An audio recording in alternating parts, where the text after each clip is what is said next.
Baik. Sudah 11 bulan saya nggak punya kerjaan tetap. Nafkah yang saya berikan ke istri sangat minim sekali. Keluarga istri meminta saya untuk pisah. Akhir-akhir ini istri juga sudah tidak tahan. Istri saya bekerja. Sebenarnya kami masih saling menyayangi. Istri saya masih cinta sama saya. Ustadz, gimana saya menyikapi masalah ini? Apa saya ikuti maunya istri dan keluarga? Saat ini istri saya lagi didekati pria lain yang lebih mapan dan kaya. Salahkah saya kalau memukul pria tersebut? Karena pria itu telah mengambil kesempatan dalam kesempitan rumah tangga kami. Ustadz minta amalan atau wirid untuk melapangkan rezeki. Ini ada hubungannya sama tema nggak ini? Hah? Jawab atau enggak? Kasihan. Ya udahlah, karena malam terakhir ya.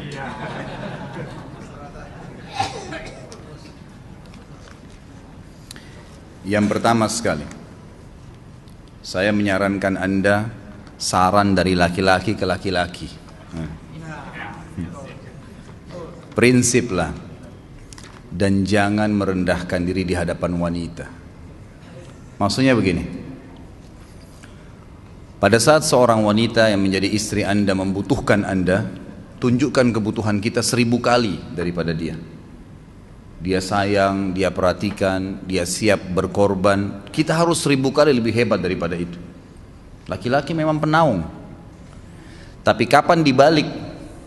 Kalau saya pribadi, kapan dia tidak butuhkan, menunjukkan kebutuhan, saya 1000 kali tidak butuh sama dia.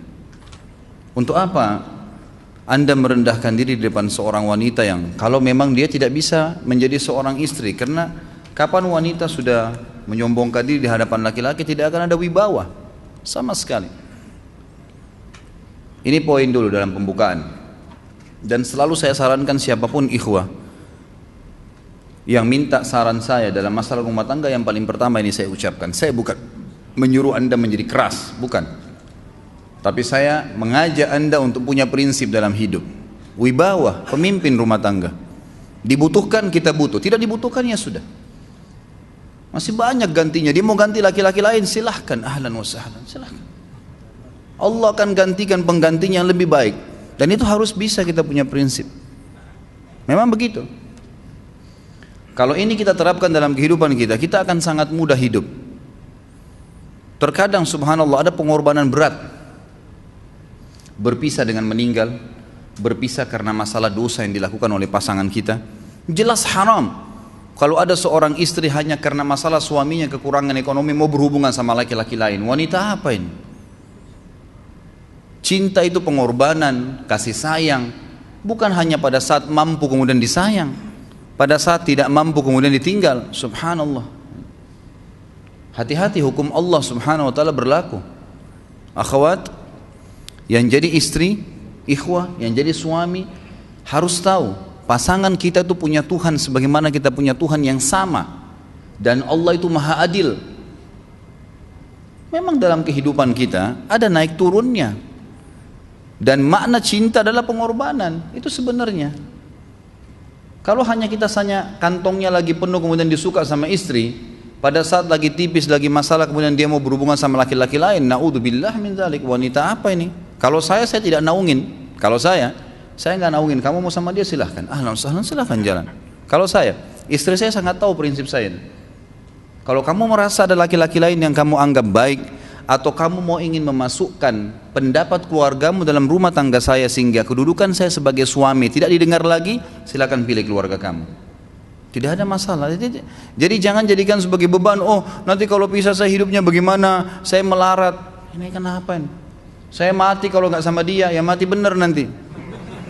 Gila kalau nggak nikah sama dia, gila kalau siapa ini? Ini kenapa ini? Keluar dari bingkai hidup itu. Seorang muslim itu hidupnya mulia. Dia dihormatin, dia menghormatin. Dia dihina, tinggalkan. Allah SWT tidak menyuruh kita menghinakan diri, tidak boleh. Kalau wanita ini misalnya, istri ini yang dikatakan tadi masih mencintai suaminya, dia hanya sekedar minta kerja, ya, garis bawahi kalimat ini ya, Dia hanya sekedar minta kerja untuk membantu nafkah rumah tangga, ahlan wa sahlan, jempol, nggak masalah, bagus itu. Sampai suaminya mapan, itu baik. Tapi dalam kondisi masih status istri punya hubungan sama laki-laki lain, naudzubillah min dzalik. Mana ghirah, mana kecemburuan positif yang telah Allah pelihara dalam diri kita, nggak boleh. Pada saat seorang sahabat pulang ke rumahnya mendapatkan istrinya selingkuh dengan laki-laki lain, tidak disebutkan apakah berhubungan biologis atau tidak, tapi yang jelas sahabat ini sampai kaget masuk ke rumahnya temukan ada laki-laki lain. Dia bingung mau lakukan apa. Dia pergi ke Nabi SAW lalu berkata, ya Rasulullah, saya pulang rumah istri saya lagi sama laki-laki lain. Maksudnya dia pandu saya harus buat apa nih? Apa yang terjadi? Subhanallah, Sa'ad radhiyallahu anhu sahabat Nabi mulia menghenuskan pedang mengatakan, ya Rasulullah, kalau terjadi pada rumah tangga saya akan penggal dua-duanya. Dua-duanya saya penggal nih. Tapi di sini ulama bilang saat ingin menghukum kalau terjadi pada keluarganya dengan penggal ini, bukan maksudnya dia menghukum secara individu, maksudnya dia, saya ingin terapkan hukumnya Allah, dirajam, dibunuh karena mereka sudah menikah dan berzina. Hukum Allah terapkan, kemuliaan agama harus ada. Harus begitu.